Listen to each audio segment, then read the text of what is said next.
ปาริตวานเมตังสเมกังปะทันตาอวิจิตติตา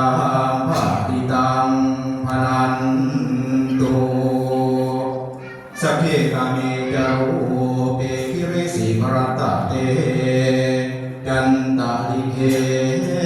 วิมานิยิเปรติจักขาเมตรุวนาคาเนเกหวัตุมหิเกเตภูมาเตยันตุเทวาชลทลวิสเมยักขคันทัพพันนาคาติทันตาสันติเกยังมุนิวรวัจจานังสาโทเมสุนันตุนะโมตัสสะภะคะวันโตอะระหะโตสัมมาสัมพุทธัสสะนะโมตัสสะภะคะวันโตอะระหะโตสัมมาสัมพุทธัสสะนะโมตัสสะภะคะวะโตอะระหะโตสัมมาสัมพุทธัสสะเสียงสินเทียมพระพรวรเววิเศษอันติเลกาเตโชชัยยตุภวังชัยยมังคลาชัยยมหามงคลอเนกสวัสดีอาทิถูกใส่เสียจันกังกาไพรีพีนาดังคาอาจมงคลพูดเป็นผลแก้วเดินภาคหรือหาตักเลือกมหาภาลาสุยิทิญาเวทวิเศษเจ้าอินเดียเดียวอิงโอตมังภาลาพุทธมาโชพุทธมาโยพุทธมานิพีโอตมานิทีพีอาด้วยอำนาจนั้นเลือสาภูขาทั้งหลายภายในมีพระมหาบุญหิงปัญญาสีเหลียน้องเจ้าพระนาจังหวัดอุบลราชธานีพ่อกับพระผู้สิริบุญญาภงเจ้าคณะอำเภอสิรินธรเป็นเขาฝ่ายนอกมีนายอุทัยอรัญสัจจกุลนายอำเภอสิรินธรพร้อมทั้งนักปราชญ์และผู้รู้เหียรทั้งบัณฑิตและชาวเมืองบางพร้อมเท่าแก่มานั่งรถสาธุการเมื่อในวันเหลือหลายดังมาห้องนางโยสปาสาวรบุญหลายลาความผ่านทางไปกาไปมาห้องใจสูงสื่นย่อยกยืนเป็นมงคลให้เป็นผลแผ่สร้างตัวละพระผีมาบัดนี้เป็นจึงไปอาราธานาพระบาทยานผู้ชราปา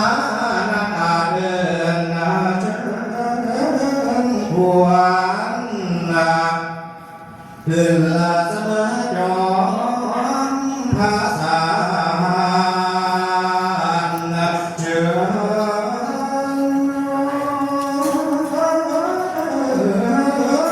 ควรขึ้นละสามธาตุสีดานวางเสียเสียโอ้ยเมื่อนี้แม้มันในเจ้ามันพันก่อนพระแอนมันในเจ้ามันพระแทนพระดวนพระกันมันในเจ้ามันยิ่งกว่าเพื่อเขาวังไกล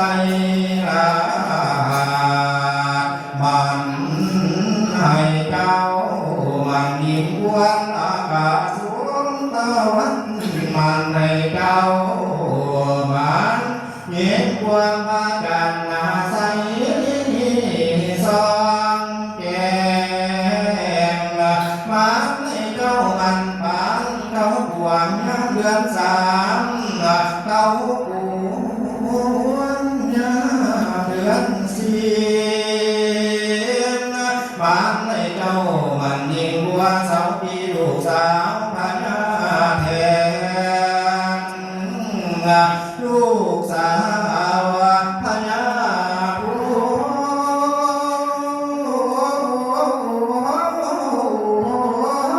อยู่ฟ้า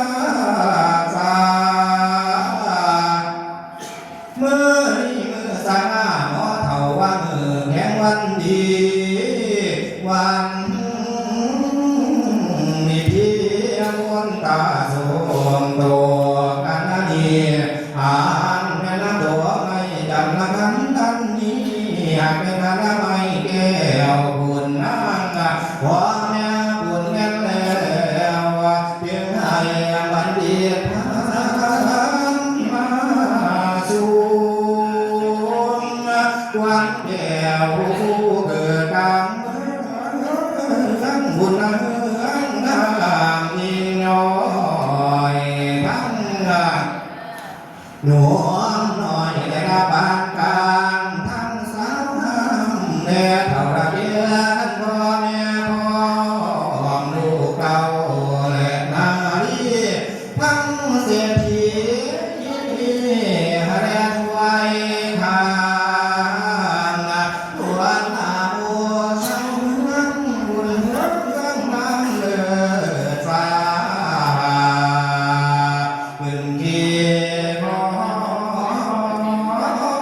สร้างมาเอิญเหี่ยเราควรมาพลังยาสา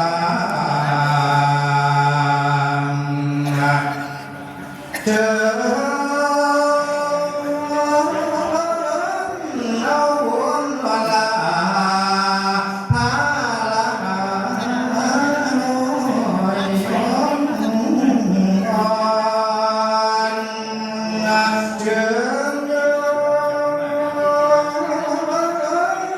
เชิญเอาบุญทนเท้าให้ไว้ฟ้า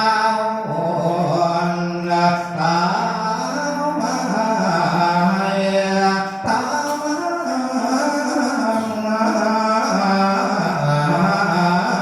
เดินว่ามาเดินวันเดินวันไหนวันนอวันพอแต่วันน้ำวันในบางวงเกี่ยววันทองหน่อยแล้วลงวันผมด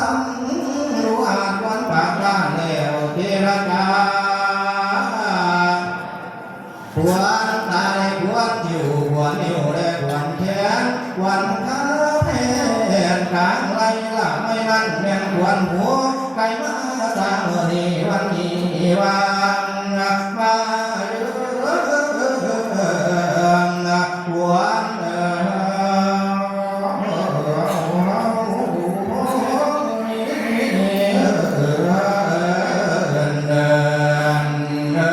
ว่าลังแล้วบ่ยิ่งไม้เอาฝ่ายอ้อมแก้วมงคลบุญความดีบุญความงามดูอ่านผูกแขนลาเอาขวัญหลานกันไม่ผูกเพื่อนสายขอให้ขวัญเจ้านี่ว่ามาเยอะกันไม่ผูกเพื่อนผัวขอให้ขวัญ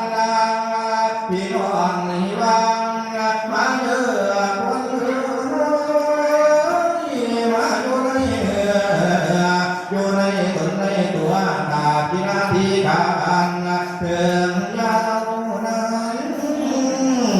เสือต่อไปก่อนทางเพื่